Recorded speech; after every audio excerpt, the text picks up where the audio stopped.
बोलिए सच्चिदानंद भगवान की। परस्पर अकारण करुणा वरुणालय परब्रह्म परमात्मा की असीम अनुकंपा और ब्रह्मलीन बाबा राजा राम जी महाराज की विशेष अनुकंपा से, ब्रह्मलीन बाबा सत्यनारायण महाराज जी की विशेष कृपा से, ब्रह्मलीन सद्गुरुदेव हंसानंद स्वामी जी की आध्यात्मिक प्रेरणा से आज हम लोग अपने जीवन का एक नया अध्याय प्रारंभ करने जा रहे हैं। वास्तव में कलयुग में कलुषित वातावरण को शुद्ध करने के लिए, कलयुग में असंतृप्त मानव को तृप्त करने के लिए भगवान का प्राकट्य हुआ वांगमय स्वरूप में। भगवान का वांगमय स्वरूप ही है श्रीमद् भागवत। और हम लोगों के ऊपर, आश्रम परिवार के ऊपर भगवान की महती कृपा हुई है कि उन्होंने हृदय में प्रेरणा दी कि कुछ बच्चों को हमारी शरण पर रख करके, जो उत्सुक बच्चे हों उनको हमारी शरण में रख करके नित्य 2-4-5 श्लोक हमारे आप्लावित कराकर उनके जीवन में जो आध्यात्मिक ऊर्जा है उनको बढ़ाया जाए।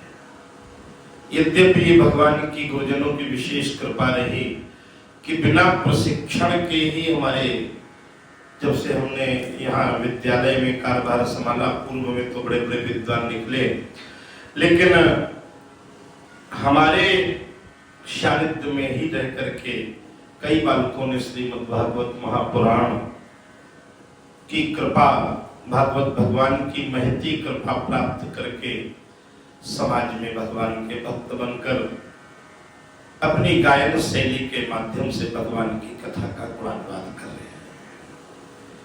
कई दिनों से प्रेरणा थी कि भगवान का एक आध्यात्मिक स्वरूप स्थापित हो और भौतिक रूप में भागवत भगवान की पीठ इस आश्रम परिकर में स्थापित हो जाए। तो इस बार गुरु पूर्णिमा को भक्तमाल की कथा कहने के बाद एक प्रयास ये हुआ कि हम सभी लोग मिलकर के पीठ का निर्माण करें, और उसी के फलस्वरूप ये पीठ का निर्माण हो गया।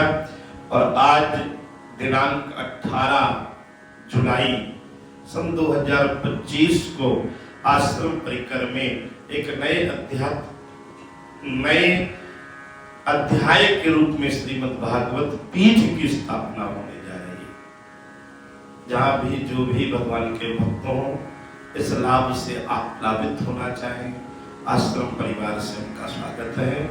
आज से स्वयं भगवान श्री हरि ही अपनी कथा के प्रशिक्षण हेतु हम लोगों को प्रेरणा देंगे। जितनी उनकी कृपा होगी हम लोग उस अनुसार भागवत भगवान का प्रशिक्षण, उनका प्रशिक्षण कौन दे सकता है? भगवान हरि का प्रशिक्षण देने की सामर्थ्य किसी की नहीं है, ये उनका ही वांगमय स्वरूप है। हृदय से उनके द्वारा ही आदेश होगा, तो अब उनके द्वारा ही ये सारी विधा संचालित होगी।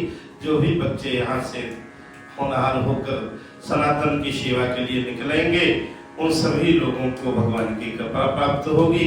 बस इसी आशय के साथ मैं सभी लोगों का पुनः हार्दिक वंदन और अभिनंदन करता हूं, और इस आशा के साथ कि आप सभी लोग जिस प्लेटफॉर्म में जहां से भी हम लोगों को देख रहे होंगे, उस जगह से ही हमें आशीर्वाद प्रदान करेंगे। जय जय श्री राम, जय जय श्री श्याम।